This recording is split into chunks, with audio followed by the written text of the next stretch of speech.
우리 성령의 9가지 열매를 계속 살펴보고 있고요. 오늘은 두 번째 시간입니다. 사랑, 희락, 화평, 오래 참음, 자비, 양성, 충성, 온유, 절제 중에서 지난주에 우리가 사랑의 열매를 같이 나눴고요. 오늘은 희락입니다. 희락, 기쁨이죠. 기쁨. 아마 여러분 대개 사람들은 기뻐할 일이 있어야 기뻐할 수 있다고 생각합니다. 그리고 그런 기뻐할 만 웃을 수 있는 그런 좀 이렇게 해결이 돼야 그렇게 웃을 수 있고 기뻐할 수 있는 것이 아니냐라고 생각할 수 있을 것 같아요. 이게 억지로 기쁨을 만들어낼 수 없는 거 아니냐? 기쁨을 만들어낼 수 있는 것도 아니지 않느냐? 어떻게 기쁨을 그렇게 우리가 주입식으로 기뻐하자 이런다고 기뻐하지 않는 것이 아니냐라고 생각하는 경우가 아마 대부분의 사람들의 생각일 거라고 생각이 들어요. 맞습니다. 그런데 세상적으로는 그렇게 말하는 게 맞아요. 세상적으로는 맞아요. 그러나 성경에서 말하는 기쁨은 그런 기쁨이 아닙니다.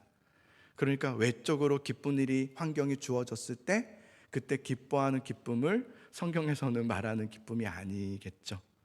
성경에서 말하는 기쁨이라는 것은 헬라어로는요 카라라고 하는데요. 카라라는 이 기쁨이요, 이게 외부적인 어떤 일로 인해서 우리는 외부적으로 좋은 일이 있으면 웃잖아요, 그죠? 웃고 기뻐하잖아요. 지금 아무도 기쁜 일이 없으신 분들이신데 웃는단 말이에요. 이제서야 웃는데 예. 그렇단 말이에요. 우리는 웃을 일이 농담이 있다거나 웃긴 일이 있으면 웃지, 그러지 않고서는 웃지 않는단 말이에요. 예. 그런데 성경에서 말하는 카라는 그런 외부적으로 어떤 일이 일어나서 어떤 자극이 주어진다든지 내가 원했던 것이 주어져서 그때 자연스럽게 나오는 감정의 표현이 여기서 카라가 아닙니다. 그건 세상에서 말하는 기쁨이에요. 성경에서 말하는 카라는 하나님이 나에게 주시는 기쁨이에요. 하나님으로부터 인한 나오는 기쁨이에요. 그러니까 환경과 상관없어요. 상황과도 상관이 없어요. 오히려 상황과 환경을 이겨내고 뛰어넘는 하나님만이 주실 수 있는, 하나님 안에서만 누릴 수 있는 기쁨이 바로 카라입니다. 카라. 그래서 저는 오늘 이 성령의 9가지 열매 두 번째였던 희락, 이 기쁨이 우리의 삶 가운데 회복될 수 있기를 간절히 소망합니다. 이 희락이 회복됐으면 좋겠어요. 이 카라, 이 기쁨이 우리 안에 정말 회복됐으면 좋겠어요. 목사님 너무 힘들어요. 목사님 이렇게 되었으면 좋겠어요. 예, 저도 그랬으면 좋겠어요. 그러나 우리는 그런 어려움 속에서도 하나님이 주시는 카라가 있어야 돼요. 하나님이 주시는 기쁨을 가지고 있으셔야 돼요. 그걸 회복하셔야 돼요. 자꾸 우리는 기도가 외부적인 기도예요. 외부적 환경을 위한 기도. 이거 해주세요, 저거 해주세요. 나는 안 고쳐요. 그래서 우리 기독교인들이 잘못된 방향으로 가게 되면 결국 나는 안 바뀌고 외부만 자꾸 탓을 하게 되죠. 그래서 세상 사람들이 교회 다니는 사람 그렇게 싫어하잖아요. 자기를 안 봐요. 우리 스스로를 안 보고 자꾸 환경만 탓하고 환경만 바꾸려고 기도하는 것이 우리의 모습이 때가 얼마나 많은지 몰라요. 저는 이 시간을 통해서 환경에 의해서 기뻐하는 수준의 성도가 아니라 환경에 뛰어넘는 어떤 환경과 상황을 반응하는 기쁨이 아니라 하나님이 그 안에서 주시는 기쁨을 발견할 수 있는, 이 어려움 고난 속에서도 기뻐할 수 있는 이 기쁨을 우리는 아직 이해하지 못할 수 있어요. 어떻게 하는 목사님 힘든데 기뻐합니까? 이렇게 말할 수 있단 말이에요, 아직은. 그러나 그것이 우리가 그럴 수 있구나. 그리고 그 기쁨이라는 것은 바로 카라, 환경의 카라가 아니라, 기쁨이 아니라 하나님이 주시는 기쁨이라는 것이 바로 이런 것이구나라는 것을 우리가 발견했으면 좋겠고, 우리의 신앙생활에서 그것을 회복하면 좋겠어요. 자, 성경을 보면 참 기쁨을 누린 교회의 성도들이 나와요. 그게 바로 사도행전에 나옵니다. 교회는 사도행전에 처음으로 세워지죠. 예수님이 승천하시고 성령의 오순절 다락방 그곳에 임하자 그곳이 이제 교회가 되죠. 예루살렘 초대교회가 됩니다. 그 초대교회의 사도행전 2장부터 해서 쭉 읽어보면요, 그 교회의 성도들의 모습은 굉장히 놀랍습니다. 얼마나 기뻐했는지 모르고요, 모이면 그들은 찬송했습니다. 찬양하고 기뻐하고 모이면 막 하이파이브를 하고 그러면서 이게 외부적인 것이 아닙니다. 그들의 안에 진정한 기쁨이 있었던 거예요. 그래서 그들은 자신만 생각한 것이 아니라 주위를 둘러봤어요. 그래서 누군가 어려움이 있다 그러면 그들이 그 어려움을 채워줬어요. 그래서 자신의 물건을 가져와서 그에게 나눠주고 또 돌아보면서 자신들의 헌금을 모아서 또 어려운 구제 사역을 하고 하는 일들이 교회 안에서 일어나기 시작했어요. 그리고 날마다 모였대요. 우리 모이자 그러면 뭐 이러잖아요. 그들은 날마다 이게 너무 기쁜 거예요. 모이는 게 너무 기뻤던 거예요. 그래서 모여서 그들은 뭐 했냐? 찬송했어요. 그리고 자신들이 가져온 떡은 밥이죠. 식사와 간식들을 각자 다 준비해서 또 나눠주고 이렇게 하면서 기뻐하면서 했던 교회가 예루살렘 초대교회의 모습이었어요. 요즘은 정말 찾아보기 힘든 모습이죠. 그들이 그렇게 기뻐했던 이유는 외부적으로 어떤 일이 좋아서가 아니에요. 여전히 로마의 압제 속에 있었고 여전히 어려운 가운데 있었어요. 그러나 그들은 하나님으로부터 얻은 기쁨, 카라, 하나님으로부터 받은 그 기쁨을 누리는 자들이었어요. 말씀으로 인한 기쁨이었어요. 말씀. 그래서 사도행전을 보면 예루살렘 초대교회에는 말씀이 왕성했다 이런 말씀이 많아요. 말씀으로 충만했다. 그들은 사도들의 가르침을 받았고 그 가르침대로 살았다는 거예요. 그러니까 여러분 이런 거예요. 오늘날처럼 많은 성도들이 설교를 들어요. 예배 때 설교를 듣고 설교에 동의해요. 맞아 그건 좋은 말씀인 것 같아. 이것을 말하는 게 아니에요. 이것을 가지고 말씀이 왕성했다든지 말씀이 충만했다라고 말하지 않아요. 그런 것이 아니라 말씀으로 충만했다는 것은 가르치는 그 말씀을 믿었다는 거예요. 정말 아멘 했다는 거예요. 맞습니다 했다는 거예요. 그래서 그렇게 살았다는 거예요. 이게 달랐다는 거예요. 여기서부터 그들은 믿음의 기쁨이 있었어요. 이 기쁨이 지금 잃어버렸죠.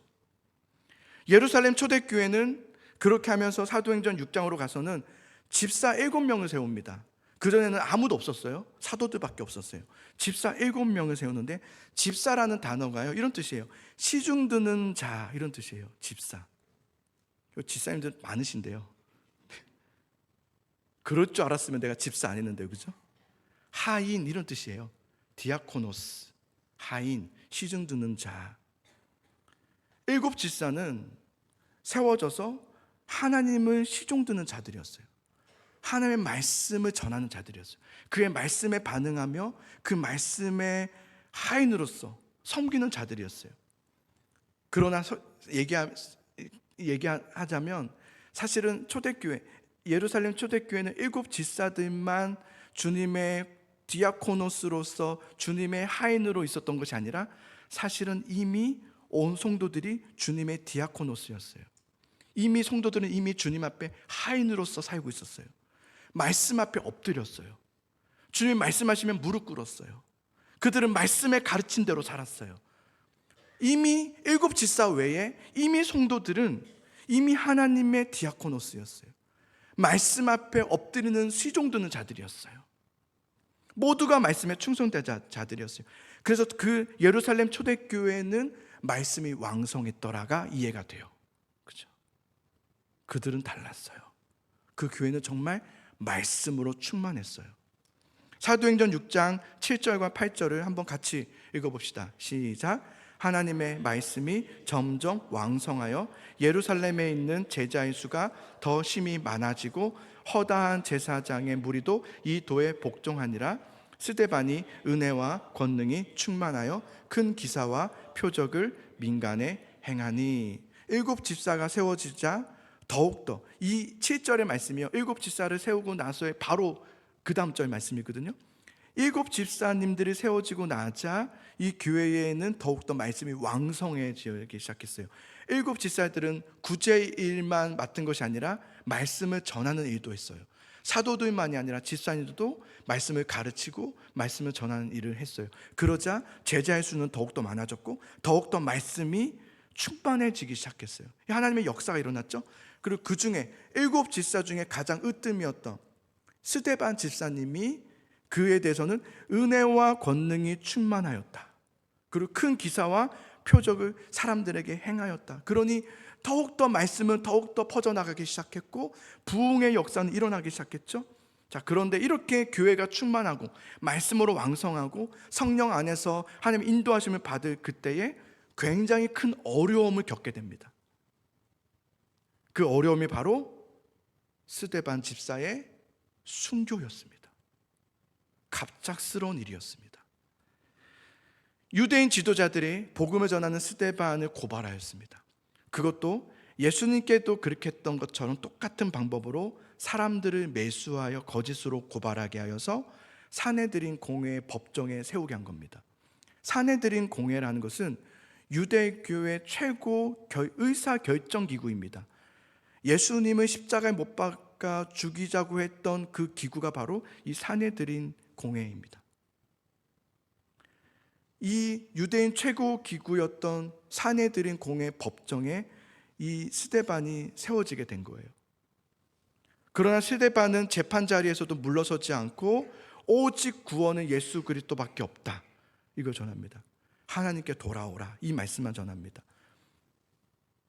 그리고 그 지도자들 자신의 이익만 생각하고 자신의 자리의 기득권만 지키고자 했던 이 나쁜 사람들에 대해서는 질타하죠. 그 종교 지도자들이죠. 질타합니다.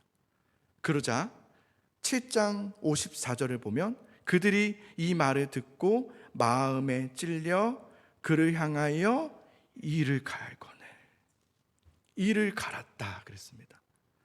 예수님만이 그리스도시다, 예수님만이 구원이시다, 이 복음 때문에 이를 간 것이 아니라 이 지도자들이 이를 갈았던 것은 자신의 이익을 위해 이를 갈았던 겁니다.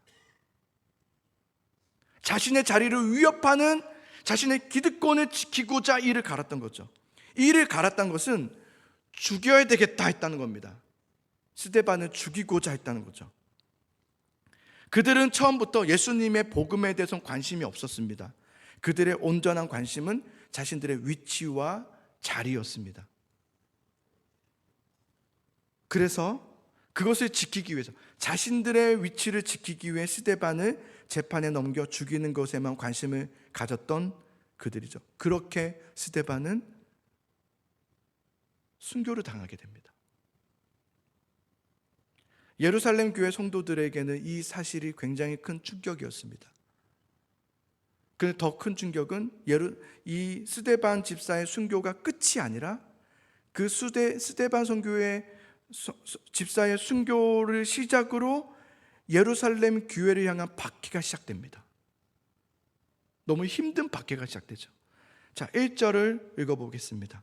1절입니다. 함께 있습니다. 시작. 사울은 그가 죽임 당함을 마땅히 여기더라. 그날에 예루살렘에 있는 교회에 큰 박해가 있어 사도 외에는 다 유대와 사마리아 모든 땅으로 흩어지니라. 교회에 큰 박해가 시작되었다. 은혜 가운데 그렇게 말씀이 왕성함으로 주님의 부흥의 은혜를 경험하고 있을 그때에 순식간에 박해받는 교회로 뒤바뀌어져 버리죠. 그래서 3절을 보십시오. 사울이 교회를 잔멸할세. 잔멸했다는 것은 모욕하고 더럽히고 그리고 파괴했다, 이런 뜻입니다. 잔멸할세, 각 집에 들어가 남녀를 끌어다가 옥에 넘기니라. 교회는 잔멸되었고 성도들의 집으로 찾아가서 누군지를 알아봤겠죠. 그래서 그 성도들의 집으로 쳐들어가서 그들을 끌어다가 옥에 넣기 시작합니다. 그렇게 말씀으로 왕성하게 은혜 가운데 나아가던 초대교회는 한순간에 모든 세상이 변하죠. 급변하여서 어려운 상황에 놓이게 됩니다. 큰 박해가 일어나게 된 거죠. 이런 상황 속에서 놀라운 이야기 하나를 소개합니다. 그것이 바로 2절입니다. 자, 2절을 한번 같이 읽어보겠습니다. 시작. 경건한 사람들이 스데반을 장사하고 위하여 크게 울더라. 자, 큰 박해 속에서 경건한 사람들은 성도들을 말하죠. 이 경건한 사람들이 스데반을 장사하고 위하여 크게 울었다라고 말합니다. 당시 유대법에 따르면 돌로 쳐서 죽이는 이 사형, 이 처형은 극악 무도한 자에게만 적용되었던 처형법이었습니다. 그래서 이렇게 죽은 자에 대해서 장사를 해준다거나 가서 이것을 돕는 이 사람을 돕는 자에 대해서도 공범으로 여겼었습니다. 그런데 스데반이 바로 이 끔찍한 처형을 당했죠. 순교를 당해 돌에 맞아 죽게 되죠. 그래서 보통 사람들은 이렇게 죽은 사람에 대해서는 장사하지 못했습니다. 가족이라도 장사하지 못했고 그냥 내버려 둬야 됐습니다. 길거리에. 그런데 경건한 사람들이, 성도들이 돌에 맞아 죽은 스데반을 장사해 주었습니다. 그리고 이를 위하여 크게 울었다라고 했습니다. 크게 울었다. 당시 큰 박해를 받고 있었던, 지금 성도들이 누군가를 찾아서 그 집에 들어가 남녀를 막론하고 잡아서 끌어다가 옥에 가두고 있는, 교회를 잔멸하고 있는 이 시점에서 그들은 믿음의 모습을 보여주었습니다. 장사하고, 스데반을 장사하고 크게 울었습니다. 단지 어떤 울음이었을까? 단지 지금의 상황에 이 급변하는 이런 어려움 속에서 한탄해하며 속상함에 다스하며 이렇게 울었던 것이 아니라, 이해할 수 없지만 지금에 일어나는 이 일이 왜 일어나는지를 모르지만 스데반은 죽었고, 말씀을 전하던 스데반은 죽었고, 우리는 잡혀가고 있고 교회는 잔멸하고 있는 이 시점 속에서, 이 핍박 가운데 크게 울었다는 것은 그들은 그럼에도 불구하고 하나님을 향한 믿는 믿음, 하나님에 대한 믿음인 거죠. 환경이 어떻게 될 것이라는 것에 대한 믿음이 아니라 하나님에 대한 믿음을 가지고 더욱더 그들은 지키고 있었다라는 것을 말하는 겁니다. 지금 성도들은 옥에 가두어지고 있고 교회는 잔멸하고 핍박과 상황, 어려운 상황 가운데 있지만 성도들은 숨지 않았습니다. 뒤로 가지 않았습니다. 오히려 그 앞으로 나와 스데반을 장사하고 위하여 크게 울었습니다. 이 모든 행동들은 그들에게 믿음이 있었다는 것을 말하는 겁니다. 그들은 이 환경과 상황 속에서 하나님을 붙잡았다는 겁니다. 하나님의 뜻에 자신들을 드렸다는 겁니다. 주님, 이해할 수 없지만 나는 하나님은 믿습니다. 이해할 수 없는 이 상황 속에서 나는 하나님께 모든 것을 헌신해 드리겠습니다 라는 이 모든 이들이 하나님의 주권 안에 있다는 것을 믿고 주님께 나를 드렸다는 겁니다. 2007년 4월 18일 날, 지금 튀르키예라고 하지만 터키 마라트야에서 5명의 무슬림 이슬람 과격단체였던 타리캇의 일원들 5명이 3개월 전부터 기독교에 관심이 있는 척 접근하였습니다. 그 교회를 접근했고 선교사님께 접근했고 현지인 사역자들에게 접근했습니다.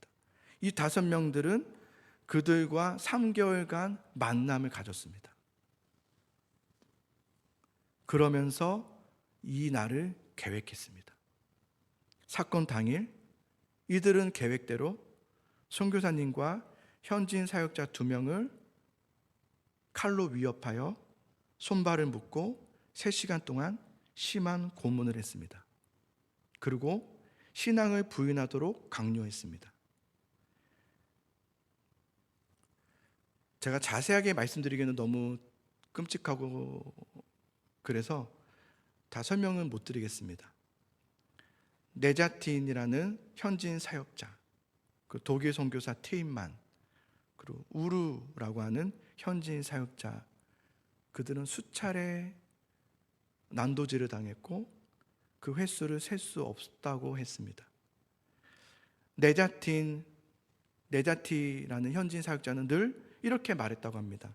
나는 무슬림으로 태어났지만 그리스도인으로서 죽을 것이다. 이 순교했다는 소식이 터키 전역에 전해졌고 터키 내에 믿고 있던 터키인 그리스도인들은 자신들이 신분이 노출되면 표적이 될 수 있는 위험한 상황임을 알면서도, 그때 이 날을 제가 기억하는 이유는 선교사님을 만났을 때 들었던 이야기이기 때문에 그렇습니다. 그때 당시에 터키의 상황은 매우 좋지 않았습니다. 교회에서 예배를 드릴 수가 없는 상황이었습니다. 너무 심한 박해가 일어났었습니다. 그런데 이 순교 소식이 전해졌고 수많은 사람들이 이들의 장례식에 참여하였습니다. 물론 경찰들도 그곳에 대동하게 되었죠. 그리고 이스탄불 광장에는 수백 명의 터키 그리스도인들이 나와서 이렇게 외쳤습니다. 우리도 그리스도인이다. 우리도 그리스도인이다. 우리도 죽여라. 라며 그들은 밖으로 나왔습니다. 그때 선교사님이 저에게 그러셨습니다. 당장 이제 주일날 예배를 어떻게 해야 되는가? 중지하라는 공고가 오고 너무 위험한 상황이었죠. 그런데 터키 그리스도인들이 선교사님께 이렇게 말했습니다. 예배를 닫지 말아 주십시오. 우리는 예배할 겁니다. 라고 했다는 겁니다. 스데반의 순교 그리고 이어지는 교회를 향한 핍박과 박해는 성도들에게 물론 아픔이었고 고통이었습니다. 그런데 성도들은 스데반을 장사했습니다. 그리고 이를 위하여 크게 울었습니다. 그들은 하나님께 헌신하기로 했다는 겁니다. 죽기를 각오했다는 겁니다. 그리고 성경 말씀 보면 사도 외에는 다 유대와 사마리아 모든 땅으로 흩어지니라 그랬습니다. 사도 외에는 사도들만 예루살렘 초대교회에 남아서 지키기로 했습니다. 그리고 그 외에 사도 외에 모든 성도들은 흩어지기로 했습니다. 도망친 것이 아니라 그들은 흩어져서 복음을 전하기로 했습니다. 그게 하나님의 뜻이라는 것을 알았던 거죠. 흩어졌다는 것은 도망쳤다는 것이 아니라 주님의 말씀에 순종했다는 겁니다. 예수님이 승천하시기 전에 그들에게 이렇게 말씀하셨었습니다. 오직 성령이 너희에게 임하시면 권능을 받고 예루살렘과 온 유대와 사마리아와 땅 끝까지 이르러 내 증인이 될 것이다. 이것이 하나님의 마음이었고 하나님의 뜻이었습니다. 그래서 하나님은 이 믿음의 성도들, 그냥 믿음의 성도들이 아니라 그냥 설교를 듣고 동의하는 그런 말씀이 아니라 정말 말씀대로 살고자 말씀을 사모하고 말씀 앞에 엎드리고 말씀으로 헌신했던 그 믿음의 성도들을 통해서 그들을 바로 유대와 사마리아로 보내신 겁니다. 그래서 그들은 그곳으로 가서 도망쳤다면 숨어 있었을 겁니다. 숨지 않고 두루 다니며 말씀을 선포합니다. 4절을 보겠습니다. 4절에 있습니다. 시작. 그 흩어진 사람들이 두루 다니며 복음의 말씀을 전할세. 만약 믿음이 없어서, 이 정도의 믿음이 없어서, 그래서 공격과 박해가 그냥 무서워서, 그냥 힘들어서, 외적인 환경에 그냥 늘 반응하는 사람이어서 기쁠 때만 기쁘고 슬플 때는 기뻐할 수 없었던, 그래서 늘 억울해하며 속상해하며 탓을하며 흩어져 버렸다면 그건 정말 무너짐이 되었을 겁니다. 그런데 그들은 말씀에 순종함으로, 믿음으로 흩어짐은 오히려 또 다른 세워짐이 되게 하셨습니다. 성도들은 심한 박해와 이 핍박의 상황과 환경을 믿음으로 승화시킨 겁니다. 이걸 바꿔버린 겁니다. 하나님은 그런 믿음의 사람들을 통해서 일하시죠. 그 믿음의 사람들을 통해서 우리에게는 이 믿음을 구해야 합니다. 이 믿음을 달라고 우리는 간구해야 됩니다. 자, 4절부터 8절을 보겠습니다.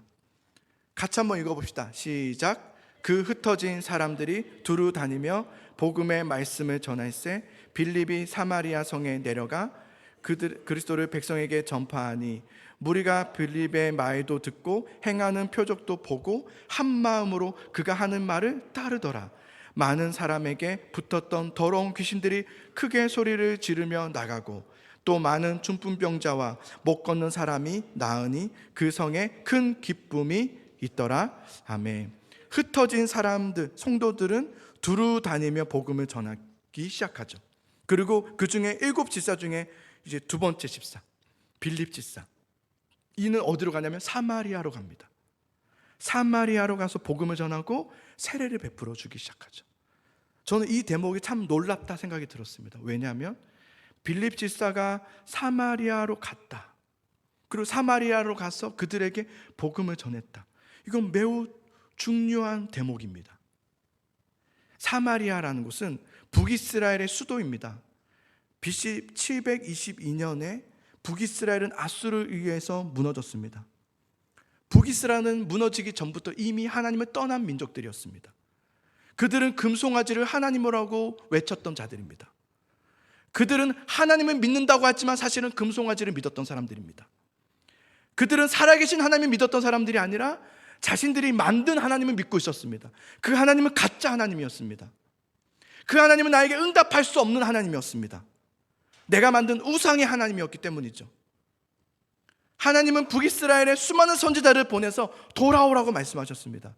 그러나 그들은 돌아오지 않았습니다. 왜냐하면 우리는 예배도 하고 있다, 우리는 여호와 하나님을 믿고 있다라고 말하고 있었기 때문이죠. 그들은 하나님을 믿고 있다고 했지만 그들은 하나님을 믿고 있는 것이 아니었죠. 그렇게 그들은 결국 아수르에 의해서 무너지게 됩니다. 아수르는 이중 정책을 펼칩니다. 이중 정책이란 것은 뭐냐면 그 나라를 무너뜨리고 아수르화 시킨 것이 아니라, 아수르로 포로로 끌고 간 것이 아니라 자신들이 멸망시킨 나라들을 다 뒤섞여 버리는 겁니다. 서로 결혼하게 하고 이주시켜서 강제적으로 이주를 시키는 거죠. 그래서 혼혈 민족을 만들고, 그러니까 그들의 정체성을 없애는 겁니다. 그들의 문화, 종교를 다 없애버리는 겁니다. 이게 이주 정책입니다. 그렇게 북이스라엘은 완전히 혼혈 민족이 되어버렸고 하나님 나라로서의 정체성을 잃게 되었습니다. 순수혈통을 고집하던 유대인 그리스도인들은, 또 유대인 사람들은 이 혼혈 민족인 사마리아 사람들을 취급하지 않았습니다. 그들은 하나님을 떠난 민족이요, 하나님께 버림받은 민족이라고 그들은 취했습니다. 그렇게 그들은 역사 속에서 잊혀진 민족이었습니다. 그러나 하나님은 그 사마리아인들을 잊지 않으셨습니다. 하나님은 그들을 기억하셨고 그들을 포기하지 않으셨습니다. 하나님은 북이스라엘이 멸망하기 바로 직전에 호세아 선지자를 보냈습니다. 호세아 선지자를 통해서 돌아올 것을 촉구하게 하셨습니다. 주님의 마지막 메시지였습니다. 돌아오라, 돌아오라. 너희는 무너지게 될 것이다. 돌아오라. 그러나 그들은 회개하지 않고 오히려 불성실한 회개를 할 뿐이었습니다. 불성실한 회개. 그들은 돌아오지 않았습니다. 그렇게 그들은 아수르에 의해서 무너졌죠. 그러나 하나님은 그럼에도 불구하고 그들을 잊지 않으시고 포기하지 않으셨습니다. 하나님은 사도행전으로 넘어가서 이 빌립 집사를 사마리아로 보내셨습니다. 그리고 사마리아의 복음을 전하게 하셨습니다. 그러자 7절을 보십시오. 많은 사람에게 붙었던 더러운 귀신들이 크게 소리를 지르며 나가고 또 많은 중풍병자와 못 걷는 사람들이 나으니. 귀신들이 나가고 중풍병자가 낫고 못 걷는 사람이 나았다는 이 말은, 사실은 불치병이 나았다는 말이죠. 고칠 수 없는 병이 나았다는 말이지만 사실은 이것을 영적으로 해석하면 하나님과 떨어졌던, 하나님으로부터 회복이 불가능했던, 멀어졌던 이 사마리아인들, 하나님과 깨어졌던 관계가 회복되었다라는 것을 말하는 겁니다. 그러자 8절에 그 성에 큰 기쁨이 있더라 그랬습니다. 사마리아에 큰 기쁨이 임한 겁니다. 여기서 기쁨이라는 단어가 바로 카라입니다. 성령의 9가지 열매의 카라가 바로 여기에서의 카라입니다. 이것은 외적인 어떤 것이 주어져서, 어떤 외적인 환경이 나아져서의 기쁨이 아니라 복음으로 인한, 하나님으로 인한 기쁨의 회복이었습니다. 이 기쁨은 작은 기쁨이 아니라 큰 기쁨이었죠. 하나님은 사마리아를 찾아가신 겁니다. 오랜 시간 잃어버렸던 사마리아, 잊혀졌다고 생각했던 그 사마리아를 찾아오신 하나님의 손을 그들이 붙잡았습니다. 6절에 그들이 붙잡았다고 했습니다. 그들이 들었다고 했습니다. 시편 말씀에 이런 말씀이 있습니다. 내 영혼아 어찌하여 낭망하며 어찌하여 내 속에 불안해하는가. 너는 하나님께 소망을 두라. 그가 나타나 도우심으로 내가 여전히 찬송하리로다. 아멘. 하나님은 호세아를 통해서 무너져가던 마지막 때의 북이스라엘 사마리아를 향해서 회개를 촉구하고 돌아올 것을 촉구했지만 그들이 불성실하게 회개했습니다. 주님 앞에 돌아오지 않았죠. 그때 하나님이 그 북이스라엘 사람들에게 이렇게 약속했습니다. 호세아를 통해서 내가 어찌 너를 놓겠느냐, 내가 어찌 너를 버리겠느냐, 어찌 너를 두겠느냐. 내 마음이 내 속에서 돌이키어 나의 긍휼이 온전히 불붙듯 하는구나. 내가 너를 낫게 할 것이요 내가 너를 싸매어 주리라. 이게 그들에게 하신 마지막 말씀이었습니다. 하나님은 우리가 어떠한 상황에 놓여져 있고 어떠한 실망감을 주고 어떠한 연약한 가운데 있다 할지라도 하나님은 우리를 향한 그 손을 놓지 않으십니다. 늘 우리를 향하고 계시죠. 구약 성경의 이야기는 결국 인간의 실패 이야기입니다. 결국 인간은 실패했다입니다. 그런데 거기서 구약 성경으로 끝나지 않죠. 구약 성경 다음에 뭐가 있습니까? 신약 성경이 있습니다.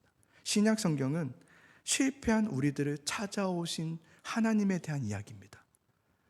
무너지고 실패하고 좌절한 우리를 찾아오셔서 우리를 다시 회복하게 하시고 돌아오게 하신 이야기가 바로 신약 성경의 이야기입니다. 하나님은 여러분을 지금도 찾고 계십니다. 여러분을 둘러보고 계시고 한 번도 여러분을 잊어본 적이 없으십니다. 그리고 한 번도 여러분을 포기한 적이 없으십니다. 우리가 아무리 못났어도, 아무리 연약해도, 아무리 하나님의 마음을 아프게 했어도, 아무리 우리가 주님의 두 손과 두 발에 못 박아 주님을 죽였다 한들, 그렇게 참혹한 죄인이었던 우리라 할지라도 하나님은 우리에게 이렇게 말씀하십니다. 내가 어찌 너를 버리겠느냐? 내가 어찌 너를 포기하겠느냐? 내가 어찌 너를 잊겠느냐? 나는 너의 하나님이라.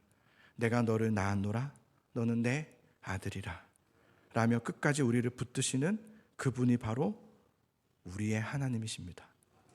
하나님은 우리에게 그 기쁨의 날을 주시기를 원하십니다. 기뻐하라 라고 말씀하시는 그 주님, 나에게 오라, 나를 찾으시는 그 주님 앞에 여러분 사마리아인들처럼 여러분 그 주님을 붙잡으시기를 바랍니다.